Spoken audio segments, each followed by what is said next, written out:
ஓம் நமச்சிவாய. நம்ம ஏற்கனவே சரலக்கணத்துக்கு பாதகஸ்தானம் அப்படின்றத பத்தி ஒரு விளக்கம் கொடுத்துருந்தோம். இப்போ இந்த இதுல ஸ்திர லக்னங்களுக்கு அப்படின்னு சொல்லக்கூடிய அப்படின்றது பாத்தீங்கன்னாக்கா, இந்த இடத்துல ரிஷபம், சிம்மம், விருச்சிகம் இது மூணுமே ஸ்திர லக்னமா வரும். இந்த ஸ்திர லக்னங்களுக்கு பாதகஸ்தானம் அப்படிங்கிறது அது லக்னமாக இருந்தால், ரிஷபம், சிம்மம், விருச்சிகம் இது ஏதேனும் ஒன்று லக்னமாக இருந்தால் அதற்கு 9ஆம் இடத்ததிபதி பாதகாதி. இந்த 9ஆம் இடத்ததிபதி எந்த மாதிரி பலன் செய்வார் அப்படின்னு கேட்டீங்கன்னா, பாதகாதிபதினு சொல்லக்கூடிய ஒரு விருச்சிக லக்னமாக நம்ம எடுத்துக்கிறோம். விருச்சிக லக்னத்துக்கு பாதகாதிபதினு சொல்லக்கூடியது பாத்தீங்கன்னா சந்திரன்.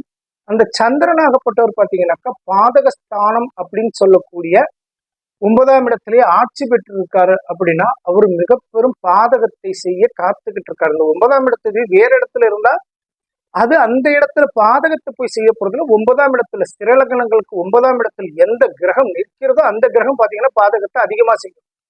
அப்புறம் உதாரணத்துக்கு எடுத்துக்கிறோம் அப்படின்னாக்கா, ஒரு விருச்சிக லக்னத்துக்கு 3க்கும் 4க்கும் அதிபதியான சனி பகவான் 9ஆம் இடமான சந்திரன்கிறது மாதாக்காரகன் பாதகஸ்தானத்துல இருக்காரு. பாதகாதிபதி வேலையை பலமா செய்ய போறார்.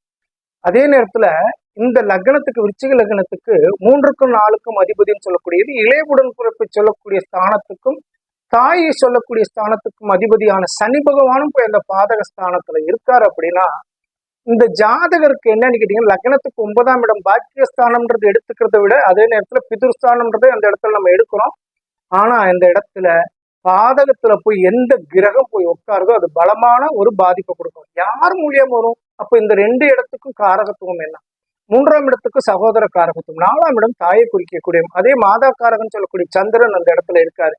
இப்போ இந்த ஜாதகருக்கு இவருக்கு வரக்கூடிய அத்தனை விதமான பாக்கியங்கள் எல்லாமே என்ன செய்யணும் கேட்டீங்கன்னா, 3ஆம் இடம் சகோதரராலும் 4ஆம் இடம் சொல்லக்கூடிய தாய் ஸ்தானத்துக்கு அதிபதியான சனி பகவான், அப்போ சகோதரர் தாய் இவங்க 2 பேராலையுமே பாத்தீங்கன்னா இவருக்கு மிகப்பெரிய ஒரு பாதகத்தை அந்த இடத்துல செய்ய காத்துக்கிட்டு இருக்கும்.